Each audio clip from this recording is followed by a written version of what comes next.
All right, how is everyone doing today? And welcome to my channel.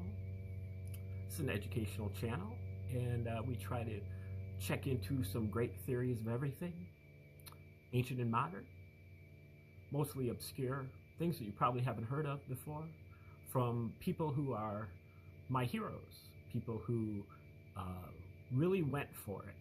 They got made no money, got no fame, but spent their whole life or a big chunk of it working on their, their project, and they hit a home run, but nobody really knows too much about it.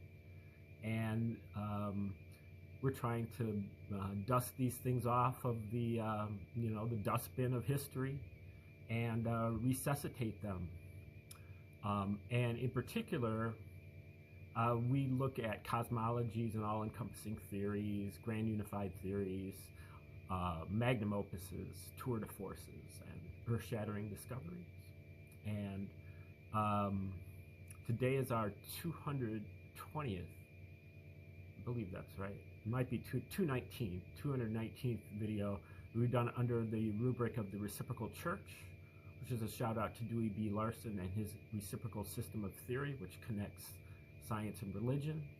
And we're attempting to use that and other great theories of everything to kind of construct our own spiritual practices, things that we can use to get closer to the divine, however we see that, but things that we can believe in because they can be verified, they can be checked, they have equations, they are things that, such as sacred geometry and mathematics, but also ecstatic music and even dance and endurance training, endurance training, entheogens, also within the alphabets, and probing into ideas about consciousness and deep meditation, into exotic mental states, and things like that. But these things are all the more relevant because we are recognizing that we cannot believe in our traditional religions.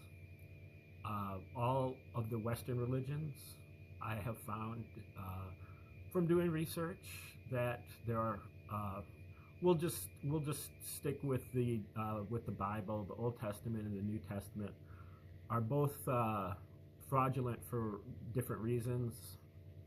We're looking at the New Testament, which in my mind was a very obvious Roman psyop. The Romans wrote the Gospels, and they had every reason to do so. And if you want to argue with me about it, watch the video at least, because it's difficult to respond to these videos, respond to people that are disagreeing with me even though they haven't watched the video. And I'm not trying to convert you. I'm not trying to convince you. If you don't have an open mind to it, then just turn off the channel. This channel is for people who have open minds and who are willing to engage the ideas without trying to kind of attack or put burdens on me. I'm trying to provide you with the evidence the best I can, and then you're wanting me to give you evidence in a post. That makes no sense, and so I'm not going to do that. I'm trying to present you the evidence. If you respond to me in good faith, I will respond to you. But if you're just trying to convince yourself that you're still a Christian because you took me down in an argument or something like that, that's not what I'm doing here. So anyway, we're looking at a book from Michael Menescot's, Menasgotz, that just came out. called Christianity's Origins, Flavian Secrecy Cult. And Mr. Menescot's, or maybe Dr. Menescot's, not sure, he uses the work of Josephus, so-called, who is what's supposed to have been a Jewish historian, and who wrote the Wars of the Jews against the Romans, 66 to 73 AD. But really, the Jews and the Romans were fighting nonstop for like 125 years before that, and for another 70 years after that. So it was really like a 2-century-long continuous war. And the Jews were not wiped out by the Jewish war. The Romans were concerned about rebellion immediately afterward. And that's when they decided to come up with the story of a Jewish hero or a Jewish, God who believed in turning the other cheek, rendering unto Caesar what is Caesar's, referring to paying taxes, to walk an extra mile with the backpack of the Roman soldier, which was a law for the Jews at the time, and also to really relax a lot of the kosher laws and the strict Jewish laws that made them so xenophobic and separatist. So they made it very, very difficult to assimilate them into the Roman Empire.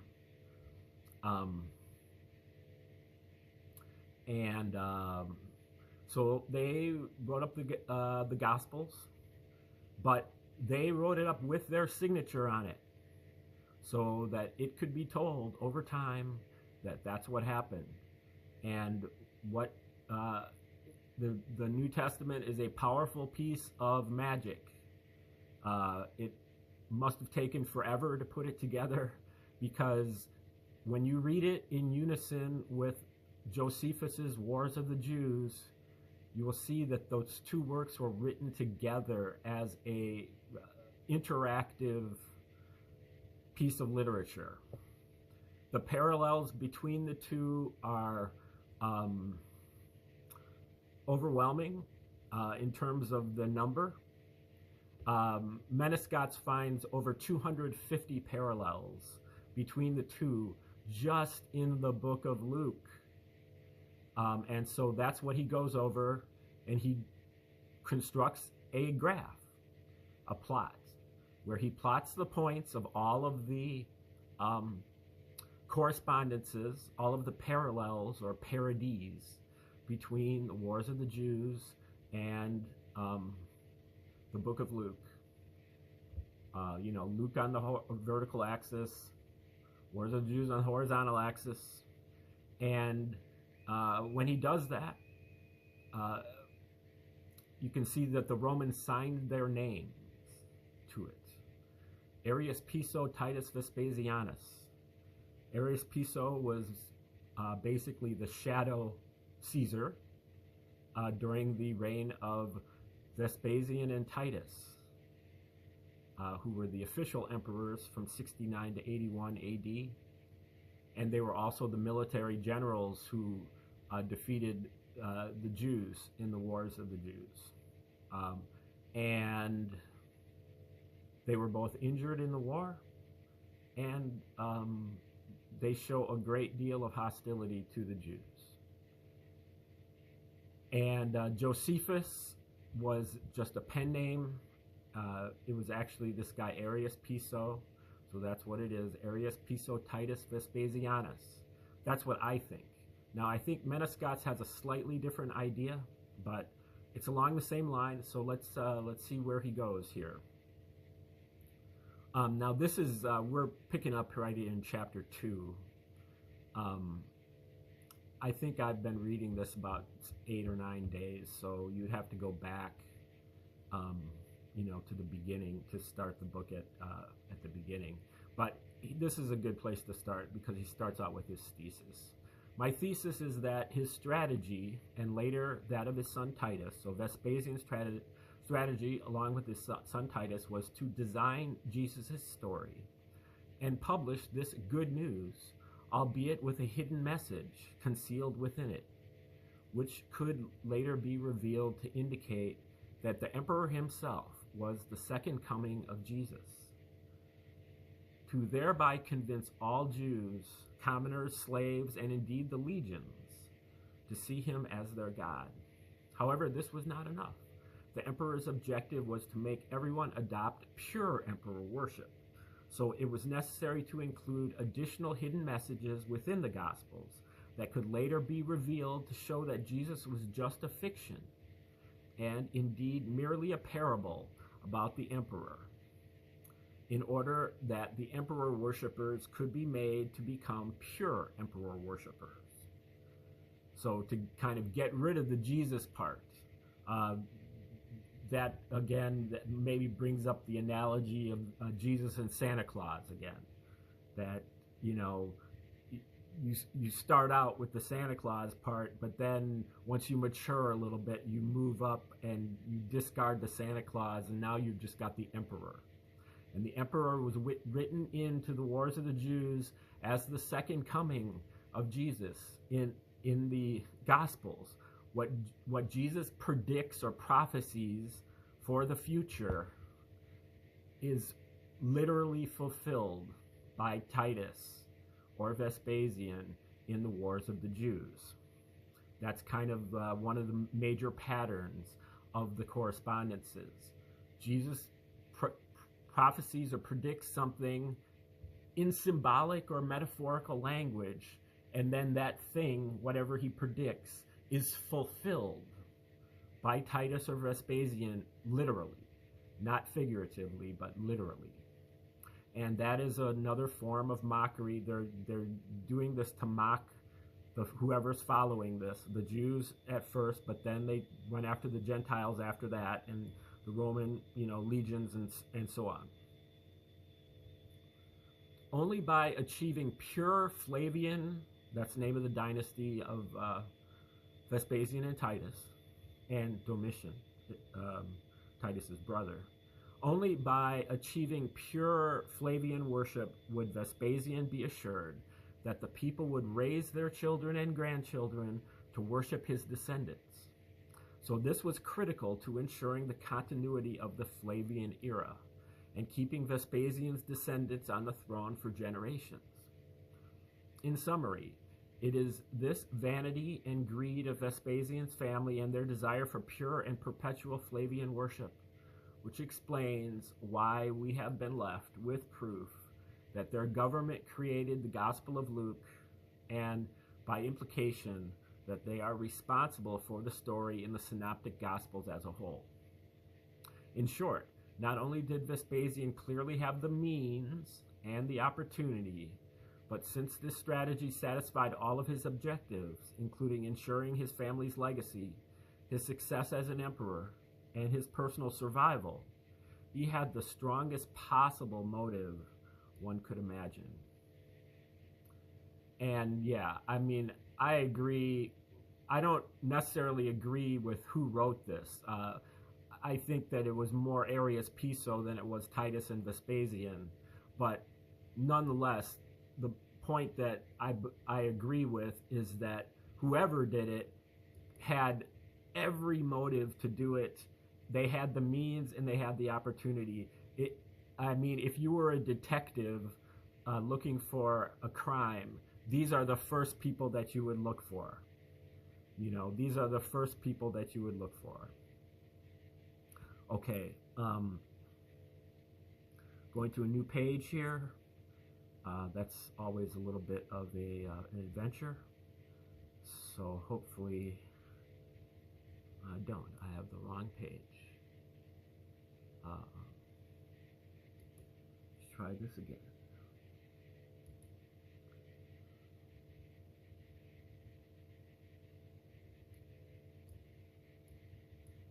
It's weird. Sometimes it does what I want it to do, and sometimes it doesn't. Okay.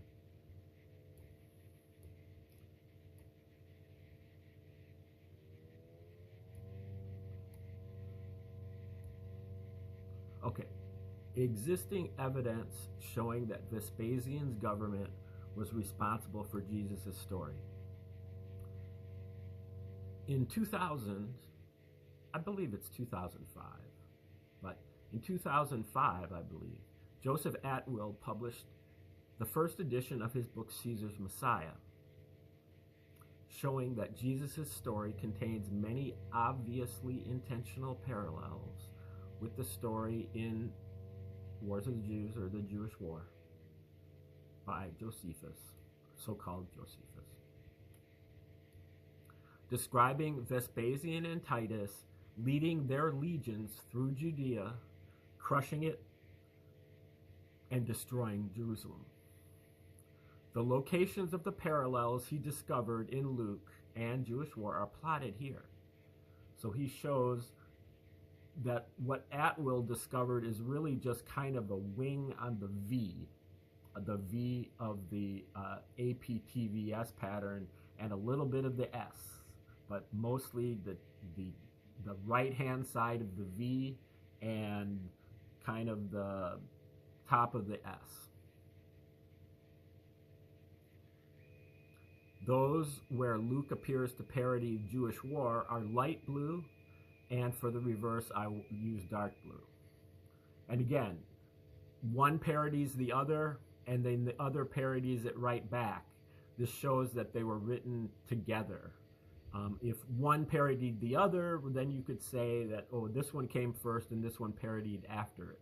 But when they parody each other multiple times, then you're saying that they were written by the same person or people.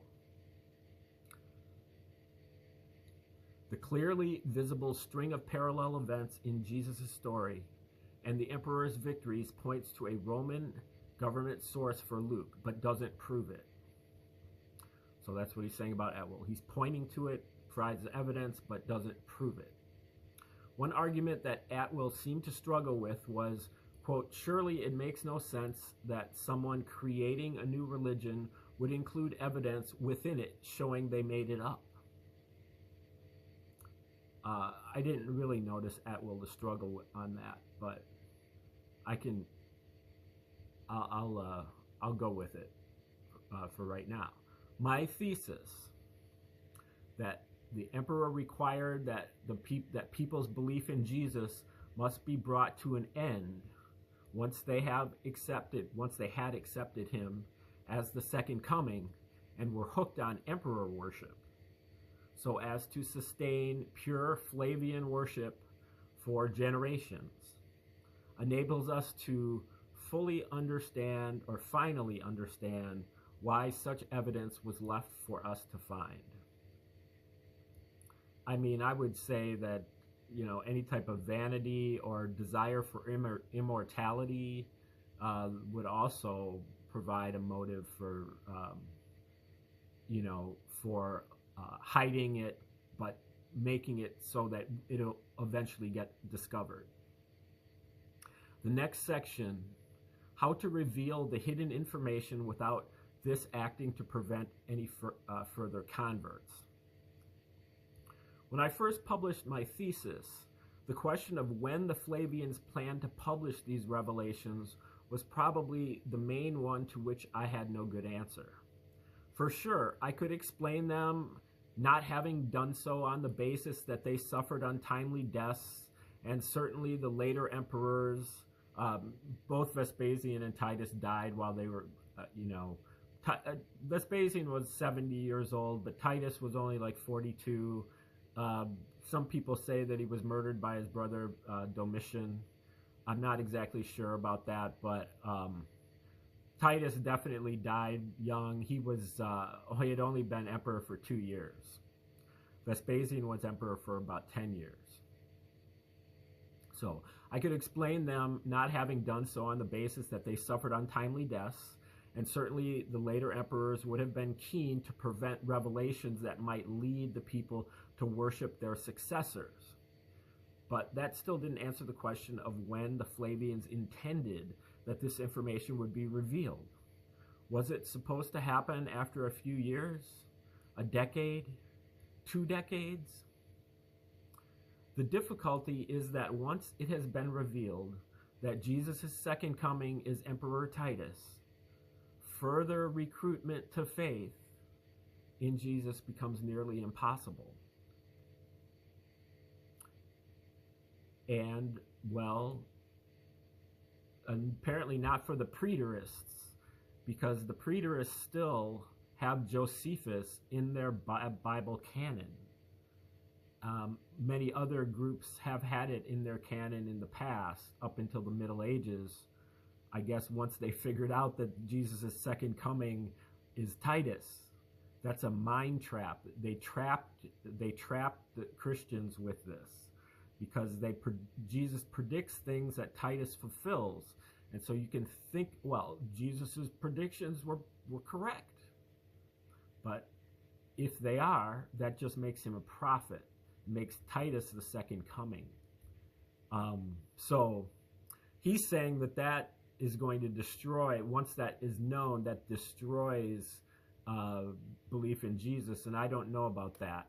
Once it had been publicly revealed that the Roman government wrote Luke in the first place, all new recruitments would have ceased. It was only after first publishing my research that I realized that the solution to revealing this information without preventing new recruitment is found in the Roman secrecy cults, among them Mithraism, which was popular from the 1st century onwards until Emperor Constantine. Unsurprisingly, perhaps, the innermost secrets of that long-dead secrecy cult are not known to science, but we do know that it operated via initiations into successively higher internal ranks, each named after a Roman planetary god. As with the cult of Isis, new recruits were told little and had low status in the hierarchy, motivating them to work their way up via initiation tests, oaths of secrecy, and demonstrations of loyalty, enabling them to gain access to successively more sacred secrets. Knowing that this was a common approach to organized Roman religion allows us to envisage that the Flavian emperors might have planned to create a new religion with a structure set out below. Now, what hasn't said yet is that, this is not the only religion that the Romans created. So he talks about motive and opportunity and the means to do this, but he doesn't talk about the method, the modus operandi. And they clearly had that. You can see that they did exactly the same thing with rabbinical Judaism. Titus spent 6 months creating a cult of Vespasian to have him deified. So that's already 2 other religions that these exact people created. And then Titus became deified after he died. So that was probably done by Domitian, or maybe it was done by Arius Piso. But so that's really 3 separate religions that the Romans have already created. But 2 of them for the Jews, all for the purpose of melting out the Jews. The first, the Christianity, but then also rabbinical Judaism. They had put together a campus basically for the Jews to study the scriptures, and that's where the Talmud and the Mishnah come from. But it was funded by the Romans, and it was put together to for the Pharisees to kind of distract them from the fact that their religion had been utterly decimated, and so it gave them something to put their pieces back together, because their temple was destroyed and plundered. That was supposed to be the seat of God, and so they had to fall back on a kind of a losing purpose where they tried to salvage something. But in return, they basically neutered themselves. And so that exact same strategy was used on a different group of Jews who were more radical and became what you would call the Christians, who were open to those more kind of radical, less orthodox ideas. And the Mishnah, the rabbinical Judaism was for the group of Jews that were more orthodox. Okay, gotta switch pages here again.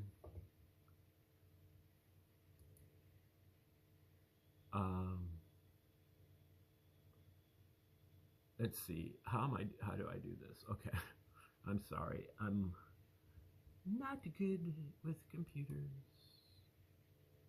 I'm trying to get better. But you'll see some improvement in the production of these videos at some point in time. But right now I'm just trying to get the information out there, and then I will work on the presentation of the information later, because this information is not really out there. So I'm just trying to put all my videos are things that are pretty much unique and hardly covered on the internet, certainly not in a deep manner.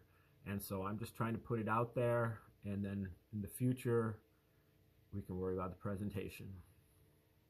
Okay, so the first step, Messiah follower.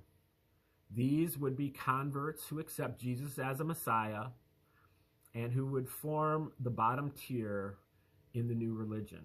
Such recruits, especially Jewish ones, might be told Jesus' story primarily using the Gospel of Matthew, because this is written for a Jewish audience and minimizes the risk of them spotting that Jesus is being presented as God.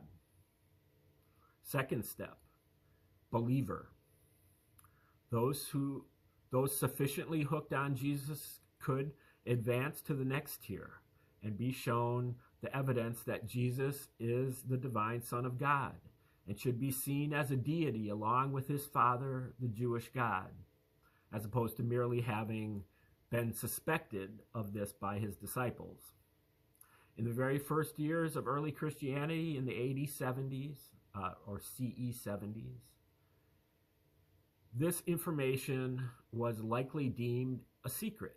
However, clearly this secret got out very quickly in a matter of years or decades. At this stage, the emphasis would still be on the Gospel of Matthew, since it avoids having parallels between Titus and Jesus in the same order as the Jewish war. But perhaps such converts would have the Gospel of Luke to read to them, Gospel of Luke read to them.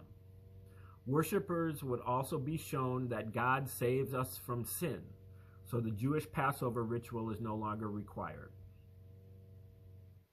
Okay, then the third step is the second coming believer. Those sufficiently hooked on Jesus as their God can advance and are shown the evidence that Jesus' story and Titus' story are intensely parallel. Indeed, in Luke, the parallels with Titus are arranged essentially in order. And so Titus, the destroyer of Jerusalem, is therefore the second coming of Jesus, who would be revealed by the fall of Jerusalem. Titus is God. In doing so, they would be led to accept Jesus' teachings that the previous generation of Jews was evil, and the idea had Jesus' blood forever on their hands, causing them to begin to hate traditional Judaism. Those engaging in Flavian worship would then be led to see the Flavians as supreme gods embodying the power of all the other gods, who are merely to be seen as facets of this supreme divinity. The importance of Jesus would be downplayed, and perhaps other secret texts would be revealed, driving the convert to become utterly hooked on worshiping the Flavian emperors, to the point that if they lost their faith in Jesus, it would not affect their faith in this supreme Roman God. And then the fourth step, the APTVS divinity believer. Now, I think Menescot's here, he thinks that the AP stands for Arion Pneuma, I believe, which is the Holy Spirit. So he's talking about the Trinity here. So APTVS, Titus Vespasian are the Titus Vespasianus is the Father and the Son, and the AP for him is the Holy Spirit. But I think it's Arius Piso. But either way, certainly the Trinity does come into play here. So those senior initiates who were suitably hooked on Flavian emperor worship could then advance to the final level and are then shown the evidence that Luke and Jewish war parody each other, along with the evidence that these cannot be coincidences because of the APTVS pattern. They signed their names to it. How much more do you need? This would lead the initiate to conclude that Jewish war and Luke must have the same origin, forcing them to see Jesus as merely a fiction and his story as a parable of Titus, written with the righteous purpose of converting sinners to emperor worship. So he doesn't say, those are, I guess, the steps of the Mithra type secrecy cult that he's proposing. And what he's not saying is that if you advanced another step, then you would also recognize that the Jewish war was fiction too. Both of them are fiction. And so you could then let go of your emperor worship too.